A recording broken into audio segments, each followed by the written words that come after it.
નમસ્કાર, પ્રણામ, સ્વાગત છે તમારું એક નવા વિડીયોમાં.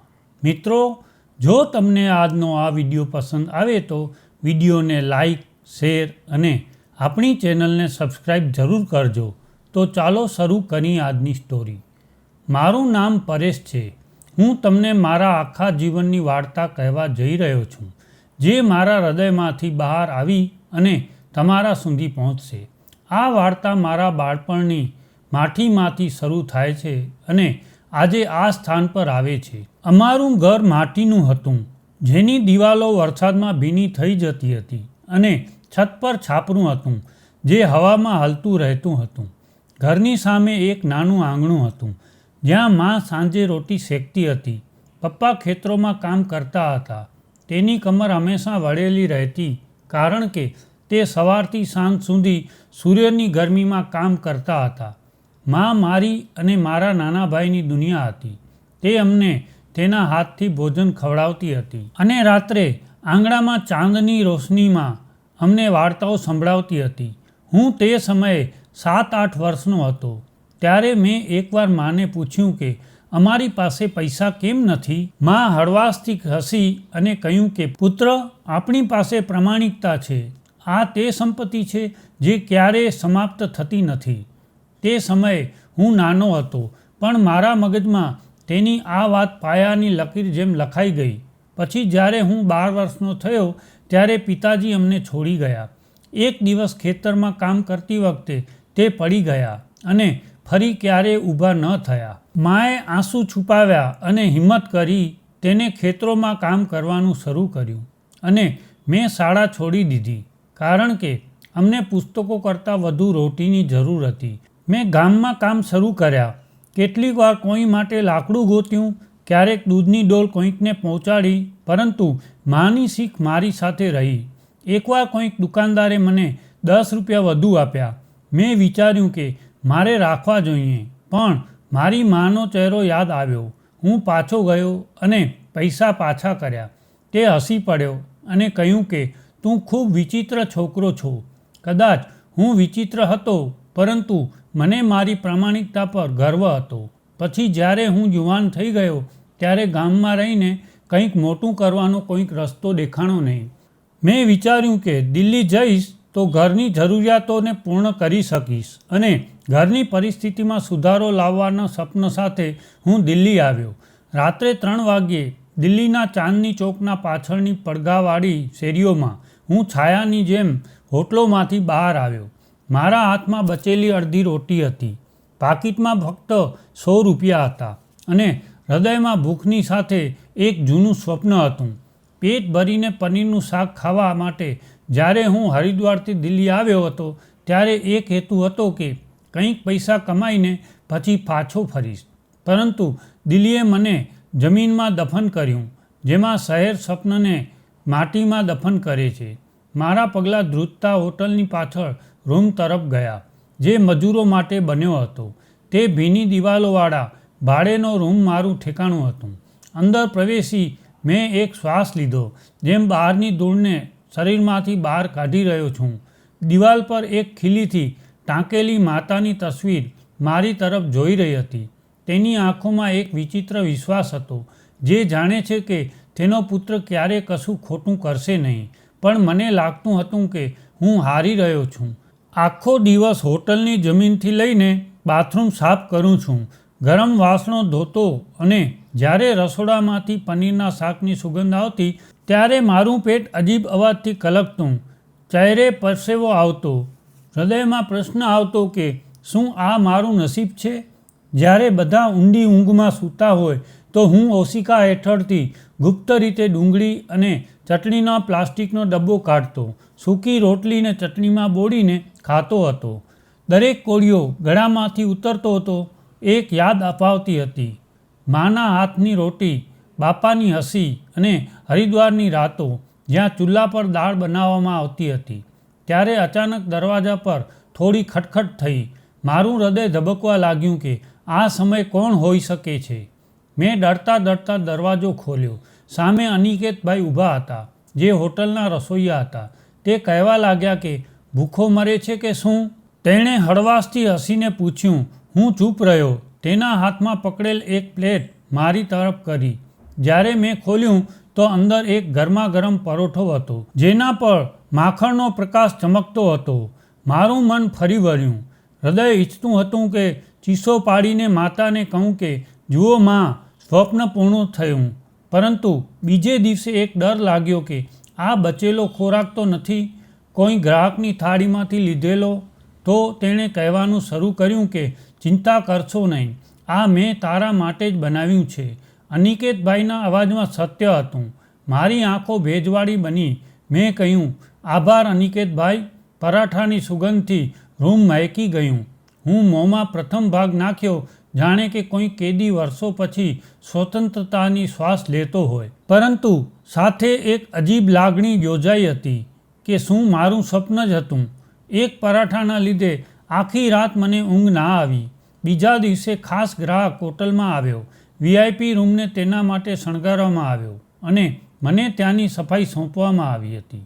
જેમ હું અંદર પ્રવેશ્યો, મોંઘા સેન્ટ અને સિગરેટની ગંધે મને ઘેરી લીધું. હું સફાઈ કરતો હતો ત્યારે મારી આંખો પલંગની નીચે પડેલા પર્સ પર પડી ગઈ. મારા હાથ ધ્રુજ્યા. મેં નીચે નમી અને તેને ઉપાડ્યું ત્યારે તેના અંદર 100ના નોટો ચમકતા હતા. હૃદયના ધબકારા તીવ્ર થયા. આ નસીબનો દરવાજો હતો. મારા મગજમાં એક ક્ષણ શેતાની ખ્યાલ આવ્યો કે લઈ લઉં, અને પરંતુ પછી માની આંખો સામે આવી. તેની આંખો જેમ કહેતી હતી કે ના પુત્ર, તારું નથી. મેં પર્સ પાછું ત્યાં મૂક્યું અને સફાઈ પૂર્ણ કર્યા પછી બહાર આવી ગયો. સાંજે માલિકે મને બોલાવ્યું કે તે કેમ પર્સ પાછું મૂકી દીધું. તેણે સીધું મારી આંખમાં જોઈને પૂછ્યું. મેં કહ્યું કે માએ શીખવ્યું છે કે ખોટી કમાણી ગળાની નીચે ઉતરતી નથી. મેં તેને જવાબ આપ્યો તો તે શાંત રહ્યા અને પછી કહ્યું કે આવા લોકો હવે ઓછા રહ્યા છે. મને કંઈ પણ સમજાયું નહીં. બસ માથું નમાવી પાછું કામ કરવાનું શરૂ કર્યું.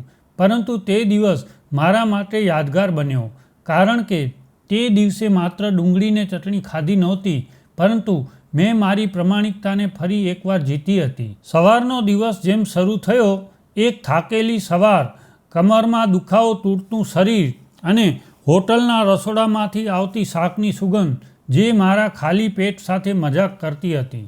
મારું કામ 7 વાગ્યે શરૂ થતું હતું, પરંતુ 6 વાગ્યે હોટલ પહોંચી જતો હતો, જેથી રસોડાની પાછળ બેસીને મારી માતાની યાદોમાં થોડી ક્ષણો વિતાવી શકું. આજે હોટલના રૂમ નંબર 103ની સફાઈની જવાબદારી મારી હતી. તે રૂમ ફક્ત ખાસ લોકો માટે હતો, જેમની પાસે મોંઘા વાહનો હતા. કદાચ મારા જેવા ઘણા મકાનોનો ખર્ચ કરી શકો છો. મેં અલમારીના ખૂણા, પલંગ નીચે અને પલંગની પાછળની ધૂળને સાવરણીથી સાફ કરી. પરંતુ જ્યારે હું બાથરૂમની પાસે પહોંચ્યો ત્યારે મારી આંખો એક ચમકતી વસ્તુ પર પડી. એક સોનાની સાંકળ, લાંબી, ભારે અને કિંમતી. મારા હાથ ધ્રુજવા લાગ્યા. હૃદય એક ક્ષણ માટે રોકાઈ ગયું હતું. રૂમનો મૌન એક ભાર બની ગયો હતો. આ કોઈએ ભૂલમાં છોડી દીધું હતું. હૃદય કહ્યું કે લઈ લે આને અને વેચીને માતા માટે દવાઓ લે, તારા માટે ચંપલ લે. મારા હાથ બેકાબૂ થઈ ગયા. સોનાની ઠંડી મારી આત્મામાં ઉતરી. એક ક્ષણ માટે મને લાગ્યું કે જાણે હું આ દુનિયામાંથી બહાર આવ્યો છું, તે અંધારા રૂમ અને ચટણીવાળી રોટીના અંધારામાંથી. પરંતુ જ્યારે જ માતાનો અવાજ હૃદયમાં પડ્યો કે આ ચેન રાખ પુત્ર, ખોટી કમાણી ગળામાં અટકાઈ જાય છે. જે વસ્તુ તારી નથી તે ક્યારેય તારા હૃદયનો હળવાશ થઈ શકશે નહીં. ને મારા પગ પાછા આવ્યા. ધ્રુજતા હાથે ચેનને ત્યાં પાછો મૂક્યો. હૃદય એક વિચારમાં ડૂબી ગયું હતું, જાણે અંત છાતીમાંથી બહાર નીકળી અને આંસુમાં પરિવર્તિત થવા માટે તૈયાર છે. રૂમમાંથી બહાર આવ્યો તો પેટ પાછું ખાલી હતું, પરંતુ હૃદયમાં એક વિચિત્ર હળવાશ હતી. અનિકેતભાઈએ મને પીળો ચહેરો અને ભરેલી આંખો સાથે જોયો તો પૂછ્યું, બધું સારું છે ને? મેં હસી અને આ વાતને મુલતવી કરી. તે જ ગ્રાહકે સાંજે પાછો આવ્યો. સફેદ કુર્તામાં એક સામાન્ય વ્યક્તિ સાથે એક યુવાન છોકરી હતી. કદાચ તેની પુત્રીએ. તેણે કહ્યું કે કદાચ રૂમમાં કંઈક ભૂલી ગયો છું. તેણે મને નરમાશથી પૂછ્યું. તરત જ કહ્યું કે સર, સફાઈ કરતી વખતે મને સોનાની ચેન મળી હતી. લાવીને આપ. તેને મારી તરફ આશ્ચર્યજનક રીતે જોયું કે જાણે હું કંઈ અજુબો છું. તારું નામ શું છે? તેણે પૂછ્યું. પરેશ. મેં નર્માસ્થી કહ્યું. પ્રામાણિકતા એક મોટી વસ્તુ છે. તેને ચોક્કસપણે તેની શિલા મળશે. તેના શબ્દો મારા હૃદયમાં ઉતરી ગયા. તે બંને ત્યાંથી નીકળી ગયા અને હું લાંબા સમય સુધી ઊભો વિચારતો રહ્યો. જો મેં તે ચેન રાખ્યું હોત તો કદાચ આજે મારું પેટ ભરેલું હોત, પણ ઊંઘ ન આવત. તે રાતે જ્યારે હું રૂમમાં પાછો ફર્યો ત્યારે ઓશિકા હેઠે એક નાનું પરબીડિયું હતું. આશ્ચર્યથી ખોલ્યું તો અંદર 500 રૂપિયાની નોટ અને એક નાની ચિઠ્ઠી હતી. પ્રામાણિકતા માટે આભાર. મેં ચિઠ્ઠીને માતાના ચિત્રની નજીક દિવાલ પર લગાવી અને માતાની દવાઓ માટે પૈસા રાખ્યા. વરસાદની તે રાત કંઈક વિચિત્ર હતી. દિલ્હીના રસ્તાઓ કાદવ અને પાણીથી ભરેલા હતા. હું થાકથી ચૂર હોટલના આંતરિક રૂમ તરફ જતો હતો, જ્યાં માલિક માણેકજી ઘણીવાર આરામ કરતા હતા. આજથી મારી સ્વચ્છતાની ફરજ ત્યાં લગાવવામાં આવી હતી. તે કોઈ સામાન્ય રૂમ ન હતું. વેલ્વેટના સોફા, તાલવી અને એવી સુગંધ જેમાં સમય પણ કેદ હોય. રૂમમાં પ્રવેશતાની સાથે હૃદયમાં એક બેચેની થઈ, જાણે કે કંઈક થવાનું જ. જલોર સાફ કરતી વખતે અચાનક સોફાની નજીક એક સોનેરી બેગ જોવા મળ્યું. સાદું કોફી રંગનું, જે વ્યવસાયી લોકો લઈ જાય છે. હૃદયમાં ગભરાટ થઈ. મેં રૂમની આજુબાજુ જોયું. રૂમ ખાલી હતું. મૌન એવું કે હૃદયના ધબકારા પણ અવાજ કરવા લાગ્યા. એક વિચાર આવ્યો કે જોઉં તો ખરી, કદાચ કંઈક જરૂરી વસ્તુ હોય. મારી આંગળીઓ બેગની ચેન પકડી ખોલ્યો તો અંદર જાણે ખજાનો છુપાયેલો હોય. ઘણી બધી નોટો હતી. મારું હૃદય છાતીમાંથી બહાર આવવા માટે ભયાવહ બની ગયું. શ્વાસ લેવાનું મુશ્કેલ બન્યું. આંખો ફાટી ગઈ હતી.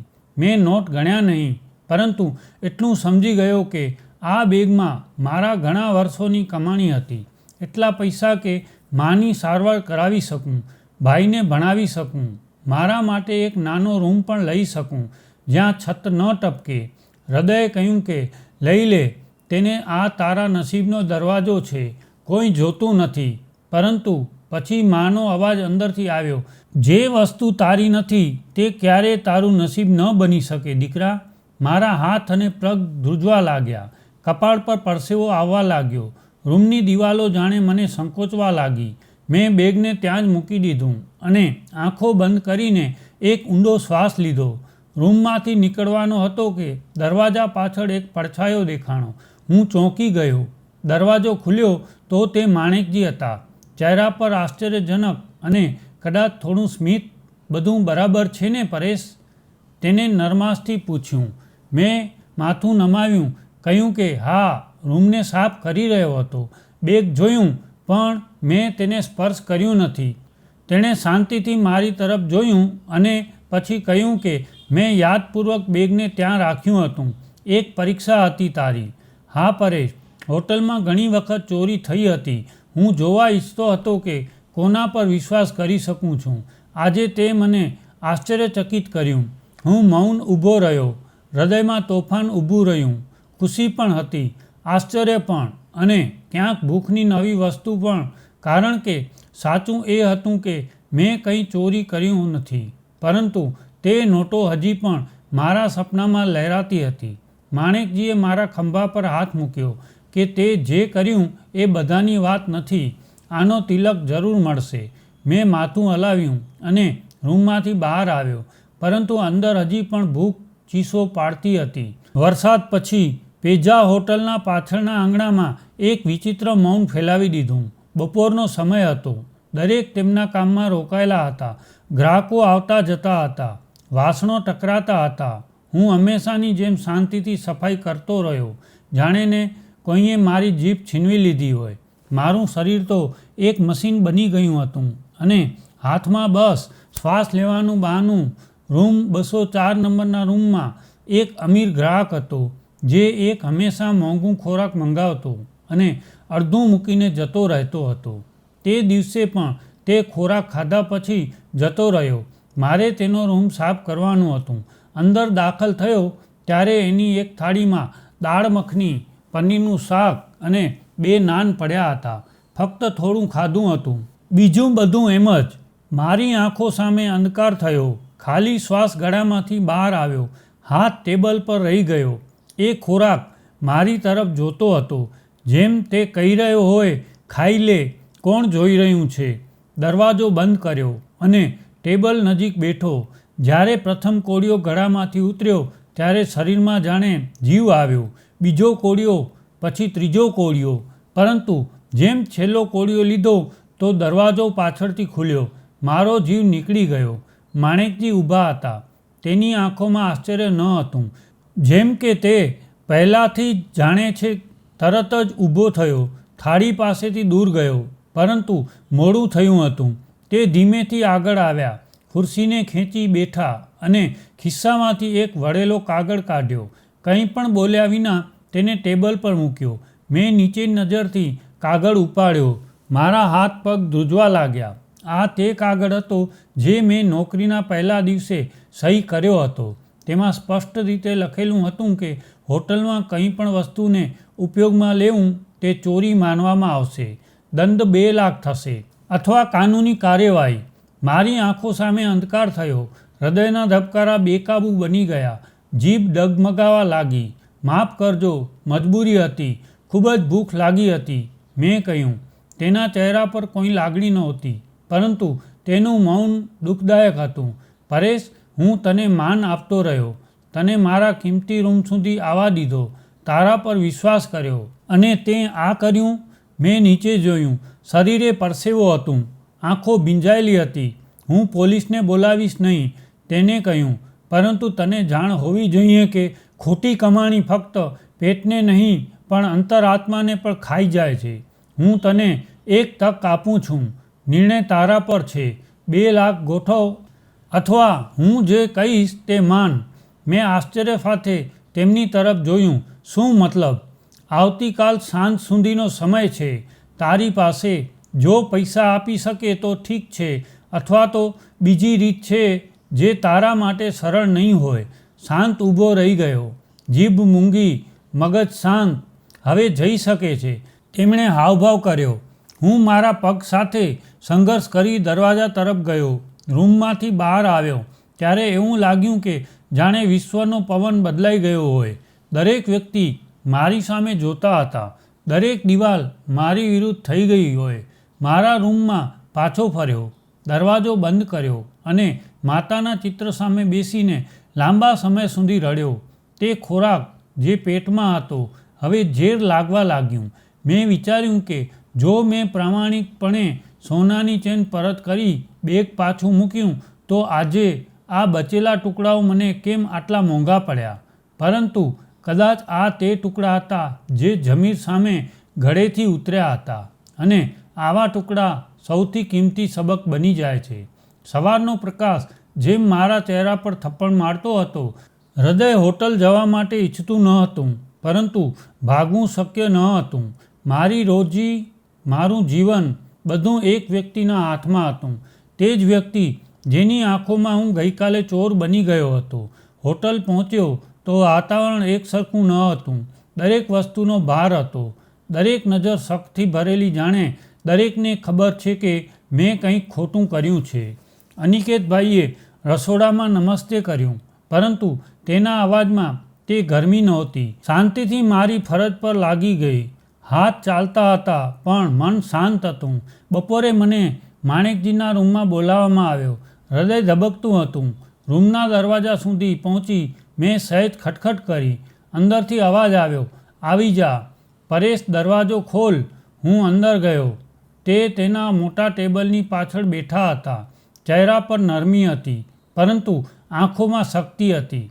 મેં અચકાતા હાથ જોડ્યા અને માથું નમાવ્યું. સાહેબ, ખૂબ જ શરમ અનુભવું છું. માફ કરો, મજબૂરી હતી. મને મૌન કરાવ્યો. પરેશ, હું તારી મજબૂરી સમજી શકું છું, પરંતુ નિયમો હોય છે.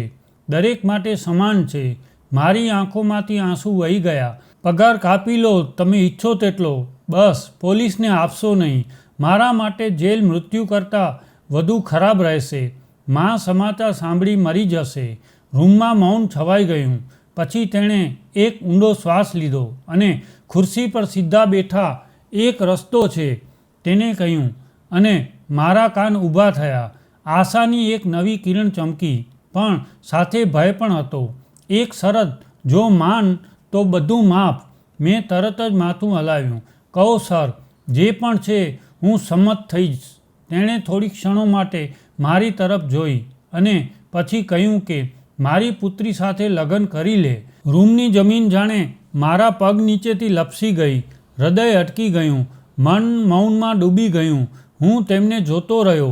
આંખો ફાટી ગઈ. શું તેમ? મેં મુશ્કેલીથી પૂછ્યું. હા પરેશ, મારી પુત્રી શિક્ષિત છે, આદરપ્રિય છે, પરંતુ હું તેના માટે એક એવા પ્રકારનો છોકરો ઈચ્છું છું જે પ્રામાણિક છે.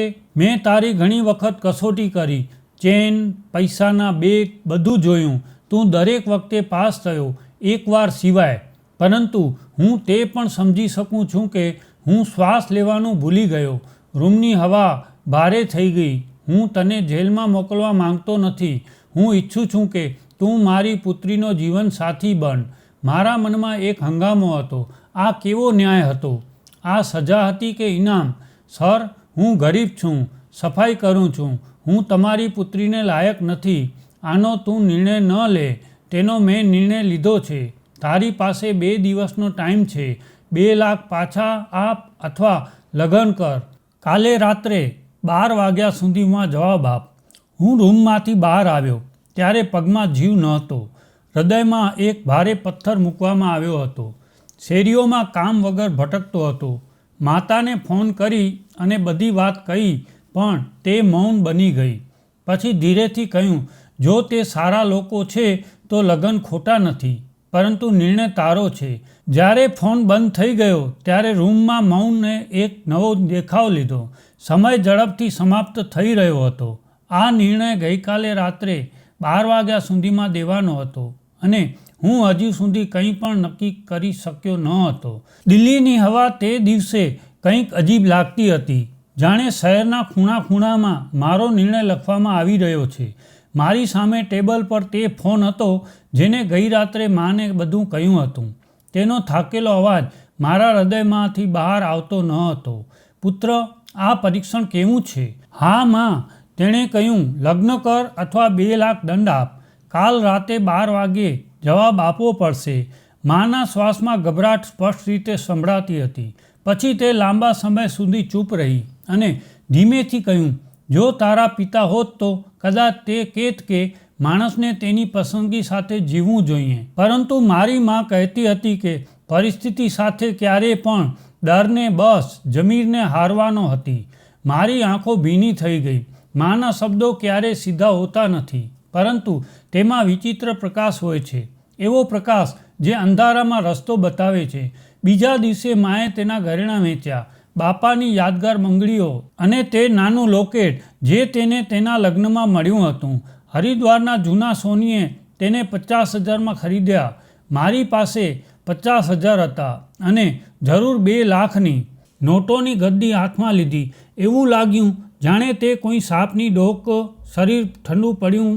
શું સાચે તે પુત્ર હતો જે માના ઘરેણાં વેચ્યા પછી પણ મુશ્કેલી હલ ન કરી શકે?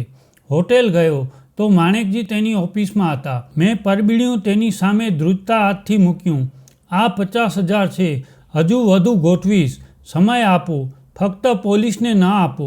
તેણે નોટો તરફ જોયું પણ નહીં. બસ ખુરશીમાં ટેકો રાખી મારી આંખોમાં જોયું. પરેશ, તને સમય આપવામાં આવ્યો હતો નક્કી કરવા માટે. આ રકમ હવે નકામી છે. કાં તો તું 2 લાખ પૂરા આપ અથવા લગ્ન કર. રાતે 12 વાગ્યા પછી મારી પાસે કોઈ ત્રીજો રસ્તો હશે નહીં. મારા પગ નીચેથી જમીન ધ્રુજવા લાગી. હું મૌન ઊભો રહ્યો.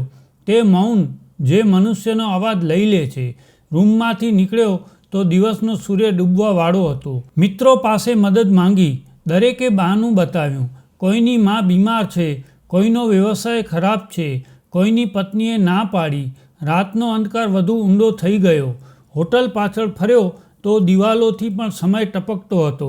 દરેક ઘડિયાળ મારી સામે જોતી હતી. નિર્ણય આપ પરેશ, નિર્ણય આપ. રૂમમાં આવીને મેં મારી માતાની ચિત્રની સામે એક મીણબત્તી પ્રગટાવી હતી. તેના પ્રકાશમાં તેની આંખો કંઈક બીજું કહેતી હતી. માં, જો હું લગ્ન કરું તો તમે શરમજનક થશો. ચિત્રએ જવાબ આપ્યો નહીં, પરંતુ મારા હૃદયે હળવાશ લેવાનું શરૂ કર્યું. 12 વાગવામાં હવે ફક્ત થોડી ક્ષણો બાકી હતી. મેં ઠંડો શ્વાસ લીધો, કાચમાં પોતાને જોયો. એક સીધો છોકરો જેનો સાદો થાકેલો ચહેરો હતો, પરંતુ આંખોમાં તે વસ્તુ હતી જે કિંમતી હતી, તે સત્ય. મેં દરવાજો ખોલ્યો અને માણેકજીના રૂમ તરફ ગયો. નિર્ણય હવે થવાનો હતો. જ્યારે ઓફિસની સામે પહોંચ્યો ત્યારે ઘડિયાળે 12 વાગ્યાની પહેલી બેલ વગાડી દીધી. મેં દરવાજો ખટખટાવ્યો ત્યારે અંદરથી અવાજ આવ્યો, આવી જા પરેશ. મેં દરવાજો ખોલ્યો. ટેબલની પાછળ માણેકજી બેઠા હતા. તેના ચહેરા પર ન શક્તિ હતી કે નરમાશ, બસ એક રાહ. ધીરે ચાલીને તેમની સામે ઊભો રહ્યો. મારો અવાજ ખોવાયેલો હતો, હોઠ સૂકા અવાજમાં ગળામાં અટકાયેલો હતો. તેણે ઉતાવળ કરી ન હતી, બસ મને જોઈને કહ્યું કે નિર્ણય કર્યો. મેં માથું હલાવ્યો અને હકાર આપ્યો. પ્રથમ વખત તેના ચહેરા પર એક પ્રકાશ દેખાયો, એક હળવાશ. તેણે ખુરશીમાંથી સીધા થઈ કહ્યું કે સારું છે, આવતીકાલે લગ્ન થશે, તારે ફક્ત તૈયાર રહેવાનું છે. ને ફરીથી માથું નમાવ્યું. શબ્દો મારા ગળામાં ફસાઈ ગયા હતા. માણેકજીએ હળવેકથી કહ્યું, પરેશ, સરળ નિર્ણય ન હતું, હું જાણું છું, પરંતુ કેટલીક વાર જીવન આવા રસ્તા બતાવે છે જે સામાન્ય સમજની બહાર છે. ફક્ત વિશ્વાસ કર, આવતીકાલે બધું જાણ થશે. પરેશ, અત્યારે એટલું જાણવું જોઈએ કે આ લગ્ન ન દબાણ છે, ન સજા, ન અહેસાસ. આ એક નિર્ણય છે જે મેં મારી પુત્રી અને તારી પ્રામાણિકતા વચ્ચે લીધો છે. હું તેની વાતનો મુદ્દો અર્થ સમજી શક્યો નહીં, પરંતુ તે સમયે વધુ હિંમત નહોતી. શાંતિથી દરવાજો ખોલ્યો અને બહાર આવ્યો. હોટલની કોરિડોરમાં ફરી એકવાર મૌન હતું, પરંતુ હવે તે મૌનમાં ડર ન હતો, એક નિર્ણય હતો. અને તે નિર્ણયની રાહ સવારનો પ્રકાશ હોટલની બારીઓમાંથી જોતી હતી, જેમ કે અંદરનું સત્ય બહાર જોવા માંગતું હોય. હું મારા રૂમમાં અરીસાની સામે ઊભો હતો, સફેદ કુર્તા તરફ હાથ ફેરવી રહ્યો હતો, જેમાં મારા શરીરનું કપડું નથી. કોઈ અજાણ ઓળખ હોય, હૃદયના ધબકારા તીવ્ર હોય, જાણે અંદર કોઈ બાળક હોય જેને અજાણી જગ્યાએ મૂક્યો હોય. માણેકજીએ દરેક વસ્તુ સંભાળી લીધી હતી. લગ્ન માટે હોટલના ઉપરના માળે કેટલાક લોકોની હાજરીમાં બધી ધાર્મિક વિધિઓ સાથે મારા લગ્ન થયા. પંડિતજીએ આ મંત્ર વાંચ્યા અને પછી બધું સમાપ્ત થઈ ગયું. હું પરિણીત થયો હતો. કોઈએ મારો હાથ હળવાશથી પકડ્યો અને મને બાજુના રૂમ તરફ લઈ ગઈ. તે રૂમ જ્યાં મારી પત્ની મારી રાહ જોતી હતી. પત્ની, આ શબ્દ હજી પણ મારા માટે અજાણ હતો. હોટલના તે ઉપરના રૂમમાં રોશની ઓછી હતી. પડદા પવનથી થોડા હાલી રહ્યા હતા, જેમ મનનો શ્વાસ લેતા હોય. હૃદયમાં એક વિચિત્ર ચળવળ હતી, જેમ કે હૃદય અને મન કોઈ અજાણ્યા મુકાબલામાં ઉલઝાયેલા હોય. પગલાં પોતે આગળ વધી રહ્યા હતા, પરંતુ દરેક પગલાં પર ડર અને આશ્ચર્ય મારા અસ્તિત્વ પર કબજો કર્યો હતો. મેં દરવાજો ખોલ્યો. મારા હાથ ત્યારે હળવાશથી કાપતા હતા. અંદરથી એક સુગંધ આવતી હતી, એવી સુગંધ જે કોઈ ખર્ચાળ સેન્ટની નહીં, પણ સરળતા અને શિષ્ટાચારની હતી. રૂમમાં પ્રવેશ કર્યો તો પ્રથમ દ્રશ્ય મારી સંવેદના ઉડાવી નાખવા માટે પૂરતું હતું. સામે બેઠેલી હતી મારી પત્ની આરતી. લાલ ચૂંદડી માથા પર હતી, આંખો નીચી, ચહેરો સંપૂર્ણ સુખ સાથે. તેની આંખો નીચી. તે ખૂબ જ સુંદર હતી, પરંતુ તે સુંદરતા ફક્ત ચહેરાની નહોતી. તેની અસ્તિત્વમાં એક વિચિત્ર પવિત્ર લાગણી હતી, જેમ કે તે બીજી દુનિયાથી આવી છે.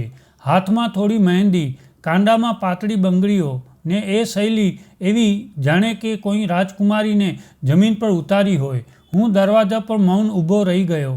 મારા પગ જાણે જમીનમાં દબાઈ ગયા. તે એ જ છોકરી હતી જેના વિશે મેં ખૂબ ખ્યાલ બનાવ્યા હતા.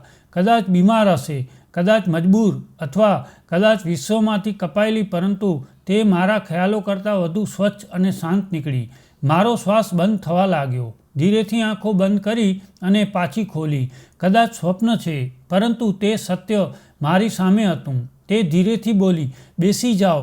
તેના અવાજમાં એવો હળવાશ હતો કે જાણે તે વરસાદ પછીની શાંતિ. તેણે પ્રશ્ન ન કર્યો કે ફરિયાદ ન કરી. જાણે તેણે મારો ભૂતકાળ જોયો નથી અથવા જોયો અને પછી માફ કરવામાં આવ્યો હોય. ધીમેથી ચાલીને રૂમના ખૂણાની ખુરશી પર બેઠો. આંખો નીચી હતી. હૃદયમાં એક બેચેની હતી, એક પ્રશ્ન હતો, કદાચ થોડો ડર પણ. તમને કદાચ મારા વિશે ઘણા પ્રશ્નો હશે. મેં તેને નરમાશથી કહ્યું. તે દૃષ્ટિ ઉપાડી અને મારી તરફ જોઈને એટલી શાંતિથી હસી કે મારી અંદરનો દરેક ભય સમાપ્ત થઈ ગયો. પ્રશ્નો ત્યારે હોય છે જ્યારે શંકા હોય. તેને કહ્યું, હું જાણું છું કે આ સંબંધ અમારી ઈચ્છા પર થયો નથી. તેની સચ્ચાઈએ મારી છાતીમાં એક નાનો ચીરો પાડી નાખ્યો. તે સાચું કહેતી હતી. આ સંબંધને મેં માન્યો હતો. ન તેણે આ કોઈ બીજાનો નિર્ણય હતો. પરંતુ હવે અમે બંને તેની વાસ્તવિકતા બની ગયા હતા. હું હમણાં એટલું જ જાણું છું કે હવે આપણે સાથે છીએ અને જો મારા પિતાએ તમને પસંદ કર્યો છે તો જરૂર કોઈ કારણ હશે. મેં આંખો ઉપર કરી. તેની આંખોમાં પ્રથમ વખત જોઈ ત્યાં કોઈ ફરિયાદ નહોતી, ફક્ત એક મૌન સમજ હતી. જાણે તે જાણતી હોય કે જીવનમાં દરેક વસ્તુ ઈચ્છાથી નથી થતી. કેટલાક નિર્ણયો ભાગ્ય કરતાં પણ મોટા હોય છે. આરતી, હું એક સામાન્ય વ્યક્તિ છું. ન તો અભ્યાસ, ન ઋતબો કે ન કોઈ મોટું નામ. માત્ર એક સત્ય છે જેને મેં ક્યારેય ખોટું બનવાની મંજૂરી આપી નથી ને તે સૌથી મોટી વાત છે. પરેશ, તેણે પહેલીવાર મારું નામ લીધું. ત્યારે રાત્રે મેં વધારે વાત કરી નહોતી. થોડીક ક્ષણો મૌનમાં વિતાવી. કેટલીક આંખોમાં વિનિમય, રૂમમાં થોડો પ્રકાશ અને પડદાના હલવાનો અવાજ સિવાય કંઈ સંભળાતું ન હતું. પરંતુ અંદર એક ફેરફાર શરૂ થયો હતો. તે છોકરી જેને મેં શંકાની નજરથી જોઈ હતી, જેને મેં મજબૂરી સમજી હતી, તે મારા માટે હળવાશ થવા લાગી અને હું હંમેશા મારી જાતને એક સામાન્ય વ્યક્તિ માનું છું. તેની હાજરીમાં પહેલીવાર થોડો મૂલ્યવાન લાગવા લાગ્યો. આ લગ્ન કોઈ પરંપરા, પ્રેમ અથવા ઈચ્છાના પાયા પર થયા ન હતા, પરંતુ તેમાં એક સાચું વચન હતું જે શબ્દો વિના નિભાવવામાં આવતું હતું. રૂમમાં બેઠા બેઠા મેં હૃદયમાં નિર્ણય લીધો કે ભલે આ સંબંધ કેવો પણ હોય, હું તેને નિભાવીશ. તે છોકરી જાણે કોઈ ફરિયાદ વિના મને અપનાવ્યું. તેને પિતા માટે જેને મારા સત્ય પર વિશ્વાસ કર્યો. રાત પસાર થતી ગઈ. મૌન તેની ચાદર ફેલાવતું રહ્યું અને મારા હૃદયમાં પહેલીવાર વિચાર આવ્યો કે કદાચ મારા જીવનમાં પણ એક નવો સૂર્ય ઉગશે. હોટેલ કોરિડોરમાં મારું ચાલવું પહેલાં જેવું જ નહોતું. તે જમીન, તે દિવાલો, તે ખુશ્બુ. પરંતુ હવે આંખો બદલાઈ ગઈ હતી. અગાઉ જ્યાં લોકો મને ફક્ત સફાઈ કરવાવાળા વ્યક્તિની નજરથી જોતા હતા, હવે તે જ લોકો નમીને નમસ્તે કરતા હતા. મારા હાથમાંથી સાવરણી છૂટી ગઈ હતી અને હવે તે હાથમાં ફાઇલો આવી અને નવી જવાબદારી આવી હતી. હું હોટલનો મેનેજર બન્યો હતો. આ પરિવર્તન એક સ્વપ્ન જેવું હતું અને હું દરેક ક્ષણ આ સ્વપ્નમાં જાગૃત ઊભો હતો. આશ્ચર્યજનક મૌન. લગ્નના એક અઠવાડિયા પછી માણેકજીએ મને ઓફિસમાં બોલાવ્યો. તેણે ખુરશીના પાછળથી ટેકો લઈ કહ્યું, પરેશ, હવે તું મારો દામાદ નથી, મારો વિશ્વાસ પણ છે.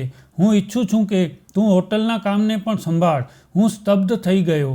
એક ક્ષણ માટે લાગ્યું કે તે મજાક કરી રહ્યા છે, પરંતુ તેના ચહેરા પર તે જ ગંભીરતા હતી જે મારા નિર્ણય દરમિયાન પણ દેખાતી હતી. સર, મને શું આવડે છે? મેં ક્યારેય હિસાબ કિતાબ પણ પૂરો શીખ્યો નથી, મેં કાપતા અવાજમાં કહ્યું. તે હસી અને કહેવાનું શરૂ કર્યું, જે વ્યક્તિ પોતાને શીખનાર માને છે તે જ બધું શીખે છે અને જે સત્ય બોલે છે તે જ દરેક વ્યવસાયની વાસ્તવિકતાના મેનેજર હોય છે. તે દિવસ પછી જીવન જાણે નવે રસ્તે લઈ ગયું. હવે હું દરરોજ સ્વચ્છ કપડાં પહેરતો, ઓફિસ પહોંચી ફાઇલો જોતો, કર્મચારીઓ સાથે વાતો કરતો. અનિકેતભાઈ હવે મારા સહાયક હતા, પરંતુ તેની આંખોમાં તે જ જૂની મિત્રતા હતી. હવે તેમાં આદર પણ સામેલ થયો હતો. બધું બદલાઈ રહ્યું હતું, પરંતુ એક વસ્તુ સમાન હતી, મારી આજીજી. કારણ કે હું જાણું છું કે જે પણ મને મળ્યું છે તે મારી કુશળતાનું નથી. આ કંઈક બીજી વાત હતી, કોઈ એવું રાજ જે હજી સુધી મારી સામે આવ્યું નહોતું. આરતી મારી પત્ની મારી સૌથી મોટી શક્તિ બની ગઈ હતી. તેણે મારી ગરીબીને ક્યારેય ટોન કરી નથી, ન તો મારી સરળતા પર કંઈ પણ વાત કરી. તે દરરોજ મારા કપડાંને મૌનથી ઇસ્ત્રી કરતી, બપોરે ખાવાની કાળજી લેતી, રાતે મારી સાથે તે જૂની છત હેઠળ સાદું જીવન પસાર કરતી, જેમ કે તે ક્યારેય મોટી હવેલીની પુત્રી જ નહોતી. હું હંમેશા તેને જોતો, જ્યારે તે મારી સામે બેઠી હોય તેની આંખોમાં હળવાશ હોય, હોઠ પર હસી અને તેના મૌનમાં એક હિંમત હતી. કેટલીક વાર રાત્રે મેં તેને પૂછ્યું કે તને ક્યારેય દિલગીર થતી નથી? મારા જેવા એક સરળ વ્યક્તિ સાથે લગ્ન કર્યા પછી તે હળવાશથી હસીને કહેતી કે ક્યારેય નહીં, મેં તમને પસંદ કર્યા નથી, પપ્પાએ કર્યા છે. પરંતુ હવે મને જાણીને આનંદ થાય છે કે તેની આંખો ક્યારેય છેતરપિંડી કરતી નથી. હું મૌન થઈ જતો. તેનો વિશ્વાસ મારા માટે એક નવી હિંમત બનતો હતો. હૃદયમાં એક પ્રશ્ન વારંવાર પડઘો પાડે છે કે મારામાં એવું પણ શું છે જ્યારે માણેકજી જેવા અનુભવી વ્યક્તિને આ બધું આપવાની ફરજ પડી? કેમ કે તેણે મને ફક્ત પોતાનો દામાદ બનાવ્યો નહીં, પણ તેના વ્યવસાયનો વરસાદ પણ વરસાવ્યો. આખરે એવું પણ શું હતું જેની મને પોતાને જાણ નથી? એક દિવસ મેં નક્કી કર્યું કે હું પ્રશ્નનો જવાબ શોધીશ. તે સમયે માણેકજી તેની ઓફિસમાં હતા. મેં ધીમેથી દરવાજો ખટખટાવ્યો. અંદરથી જાણીતો અવાજ આવ્યો, આવી જા પરેશ. મેં અંદર પ્રવેશ કર્યો. તે ટેબલ પર કંઈક કાગળ જોઈ રહ્યા હતા. મને જોઈને હસ્યા. આજે તું કંઈક પરેશાન લાગે છે. મેં ખુરશી ખેંચી તેમની સામે બેઠો. કહ્યું કે સર, એક વાત પૂછવી છે. તેમણે ચશ્મા કાઢી ટેબલ પર રાખ્યા, બંને હાથ જોડ્યા અને મારી સામે કાળજીપૂર્વક જોયું. મેં એક ઊંડો શ્વાસ લીધો. સર, મને બધું મળી ગયું છે. તમારી પુત્રી જેવી સ્ત્રી મારી પત્ની છે. તમારા વ્યવસાય મારી પાસે છે. બધું ખૂબ સારું છે. પરંતુ એક વાત વારંવાર હૃદયમાં આવ્યા કરે છે. છેવટે તમે મારા પર કેમ આટલો વિશ્વાસ કર્યો? માણેકજીની આંખો ઝગમગ આવી જોઈ. ત્યાં ક્ષણની રાહ જોઈ રહ્યા છે. ચોક્કસ તે જ પ્રશ્ન જે વર્ષોથી તારા હૃદયમાં હતો. હું અકળામણથી હસ્યો. હું જાણું છું કે કદાચ આ પ્રશ્ન કરવો યોગ્ય નથી, પરંતુ હું જાણવા માંગુ છું કે કેમ. તે તેની ખુરશીથી થોડે પાછળ ગયા, ઊંડો શ્વાસ લીધો અને છળ તરફ જોતા કહ્યું, પરેશ, મેં જીવનમાં ઘણું જોયું છે. પૈસા, માન, વિશ્વાસઘાત અને છેતરપિંડી. મારા વ્યવસાય મને અમીર બનાવ્યો, પરંતુ લોકો પર વિશ્વાસ કરવો મુશ્કેલ બનાવ્યો. ઘણીવાર જે સામે સંતાતા પાછળ છરા સાથે ઊભા રહે છે. મને ઘણીવાર મારી પ્રમાણિકતાનો સિલ્લો છેતરપિંડી તરીકે મળ્યો. તેની અવાજમાં એક કડવો ભૂતકાળ બોલતો હતો. મારી પુત્રી આરતી મારા જીવનનો સૌથી કિંમતી ખજાનો છે. જ્યારે તેના માટે સંબંધ જોવાનો સમય આવ્યો ત્યારે મેં નક્કી કર્યું કે હું પૈસા નહીં જોઉં, કે ન ઋતબો, કે ન ડિગ્રી. મને ફક્ત એક જ વસ્તુ જોતી હતી, પ્રમાણિકતા. તે ઊભા રહ્યા. હું તેની આંખોમાં ડૂબી ગયો. તારા માટે તે ચેન, તે ખોરાક, આ બધું મારા વિશ્વાસની કસોટી હતી. મેં ઘણા કર્મચારીઓને નાની નાની ચોરીઓમાં પકડ્યા. જ્યારે તું આવ્યો ત્યારે મેં તારી પણ પરખ કરી. ચેન, બેગ, ખોરાક, આ બધું મારી આંખોમાં હતું. હું તારા દરેક પગલાંને જોઈ રહ્યો હતો. તારી આંખો, તારો ડર અને તારો જમીર. મારી આંખો ભેજવાળી બની. હૃદયમાં એક અજાણી રાહત અનુભવાય, જાણે વર્ષોનો ભાર હળવો થઈ રહ્યો છે. અને જ્યારે તે સત્યનો માર્ગ પસંદ કર્યો ત્યારે મેં નક્કી કર્યું કે આ છોકરો મારી પુત્રીને લાયક છે. કારણ કે જીવનસાથી ફક્ત જીવનસાથી હોતો નથી, તેનું રક્ષણ, તેનું સન્માન અને તેના સપનાઓનો હકદાર હોય છે. અને જે સત્યથી ડરે છે તે ક્યારેય કોઈને દગો આપી શકતો નથી. મારા હોઠ મૌન હતા, પણ હૃદય રડતું હતું. આંખોમાંથી આંસુ વહેવા લાગ્યા. પરંતુ મેં તમને પૂછ્યું નહીં. સર, હું તમારો આભારી છું, પણ હું બસ એ જ છું જે મારા માતા પિતાએ કહ્યું છે. મારા પિતા હવે નથી, પણ મેં મારી માએ જે શીખવ્યું હતું તે આજે સંભાળું છું. માણેકજી હસી અને મારો હાથ પકડ્યો. તે તારા પાત્રમાંથી છે. જે પાઠ શીખ્યો તે કોઈ પણ પુસ્તકમાંથી શીખવવામાં આવતું નથી, અને તારી વાસ્તવિક શક્તિ છે. પરેશ, તે ક્ષણ મારા માટે જીવનની સૌથી મોટી ડિગ્રી હતી. હું જે એક સમયે હોટલનો કચરો ઉપાડતો હતો, આજે તેના માલિકના હૃદયમાં સ્થાન મળ્યું હતું. પાછો ફરતા હોટલના કોરિડોરમાંથી પસાર થતાં રોકાઈ ગયો. તે રૂમ જ્યાં મેં તે ચેન પાછો આપ્યો હતો, તે દરવાજો જ્યાં બેગ રાખવામાં આવ્યો હતો, તે ખૂણો જ્યાં બચેલો ખોરાક ખાધો હતો, તે સ્થાનોનું મૌન હવે મને કંઈક કહેતું હતું. તે સ્થાનો હતા જ્યાં મારા જમીરે યુદ્ધ લડ્યું હતું અને આજે તે જમીર મારો સૌથી કિંમતી ખજાનો બની ગયો હતો. જીવને મારી સામે એક નવો ચહેરો ખોલ્યો હતો, એવો ચહેરો જે મેં મારા સપનામાં પણ જોયો નથી. એ જ હોટેલ જ્યાં હું ક્યારેય સફાઈ કરતો હતો તે હવે મારી દેખરેખ હેઠળ ચાલતું હતું. તે જ લોકો જેના વાસણો ધોઈને મારા હાથ છોલાતા હતા હવે તે મારા હેઠળ કામ કરી રહ્યા હતા. સમયની આ યુક્તિ કદાચ ઘણાને આશ્ચર્યચકિત કરી શકે છે, પરંતુ હું મારી વાસ્તવિકતા પર વિશ્વાસ કરી શકતો ન હતો. જે રાત્રે માણેકજીએ મારા સામે તેની પુત્રીનો હાથ અને તેનો વ્યવસાય રાખ્યો તે રાત્રે મેં મારી જાતને કોઈ બીજી દુનિયામાં મેળવી. તેના શબ્દો હજી પણ મારા હૃદયમાં ગુંજી ઉઠે છે. પ્રામાણિકતા એક ખજાનો છે જેને કોઈ ચોરી કરી શકશે નહીં. તે ખજાનાની સંભાળ કરી, તેથી હવે તું આનો હકદાર છે. મારા પગ નીચેની જમીન તે સમયે ધ્રુજી હતી, જાણે તેણે તેના જીવનની જમાપૂંજી તેના લોહી પરસેવાથી બનેલ હોટલ મને સોંપી. તેની આંખોમાં ન ચિંતા હતી કે ન ગૌરવ, ફક્ત એક વિચિત્ર હળવાશ, જાણે તેણે વર્ષોથી સંભાળેલા બોધને કોઈ એવા ખંભા પર મૂક્યો છે જેના પર તેને વિશ્વાસ છે. તે ક્ષણ હું ક્યારેય ભૂલી શકીશ નહીં, જ્યારે પ્રથમ વખત માલિકના રૂમમાં બેઠો, તે જ રૂમ જ્યાં એક દિવસ મેં નોટથી ભરેલી બેગ જોઈ હતી, તે જ પડદા, તે જ ટેબલ. પરંતુ આજે તે બધી વસ્તુઓ મારી સામે હતી, મારા કબજામાં હતી. પરંતુ ફર્ક એટલો હતો કે હવે આ સમય ધ્રુજવા ડરવાનો નથી, ફક્ત શુક્રનો હતો. આરતી મારી પત્ની, મારી મૌન શક્તિ, તે હંમેશા મારી સાથે ઊભી રહી. તેણે ક્યારેય મારા ભૂતકાળની પૂછપરછ કરી નથી. મારી સાદગી પર તે સમજી ગઈ હતી કે હું ન કોઈ ખાસ વ્યક્તિ છું અથવા ન કઈ મોટી સ્થિતિનું સ્વપ્ન જોવાવાળો. હું ફક્ત એક સામાન્ય વ્યક્તિ હતો જેણે તેના સત્યથી પોતાની જાણ આપી અને તે સત્યએ તેના જીવનનું સૌથી મોટું ઇનામ આપ્યું.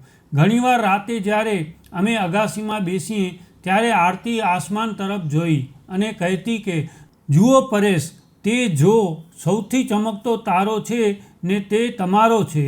હું સ્મિત કરતો, ના, તે કદાચ તે દિવસ ચમકવા લાગ્યો જ્યારે તું મારા જીવનમાં આવી.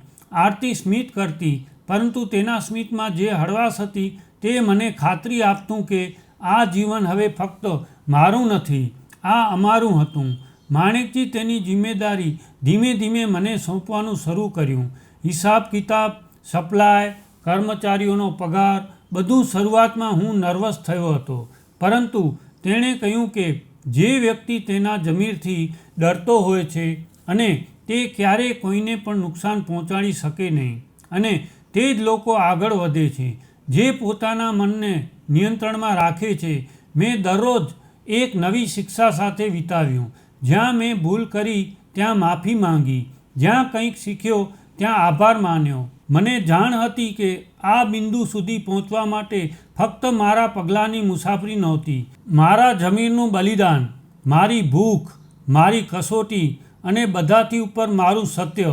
હવે જ્યારે હું કોઈ નવા કર્મચારીને જોતો તો તેમાં મારો અંશ જોતો, તેની આંખોમાં ભૂખ જોતો, હાથમાં સખ્ત મહેનત અને હૃદયમાં સપના.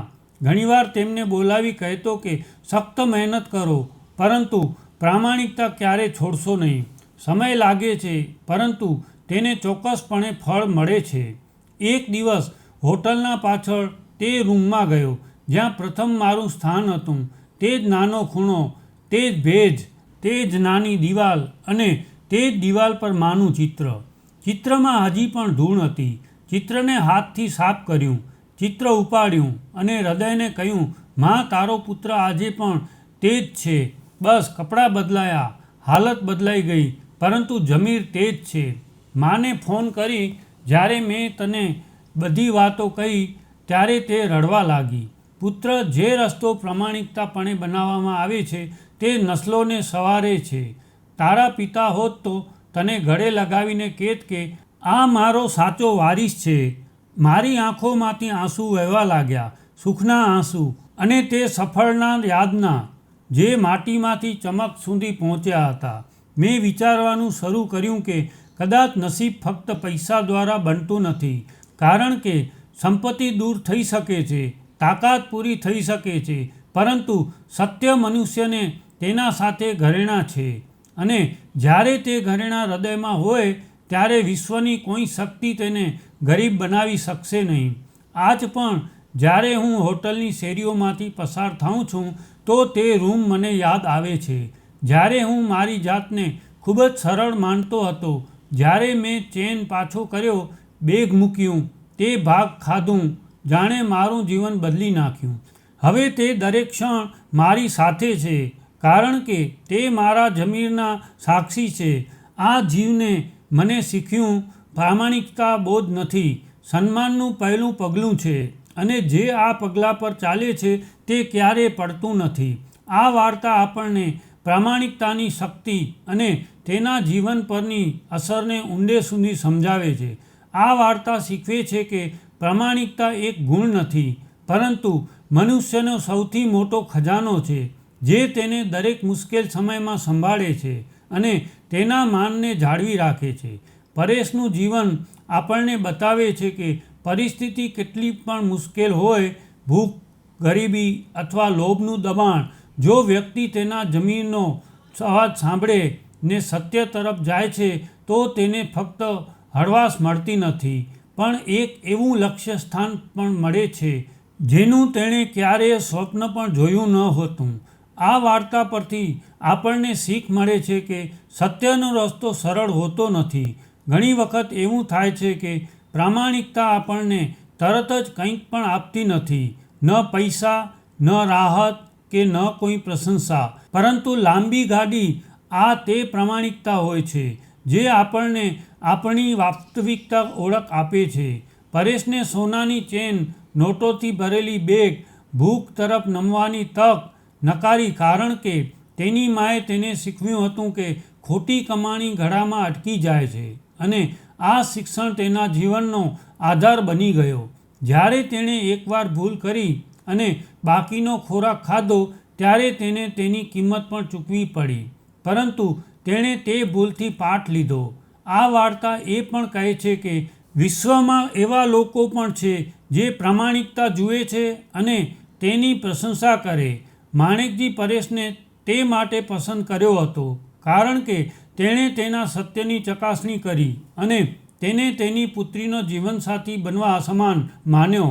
આ આપણને સંદેશ આપે છે કે પ્રામાણિકતા ફક્ત આપણા માટે જ નહીં, પણ બીજા લોકો માટે પણ એક ઉદાહરણ બને છે.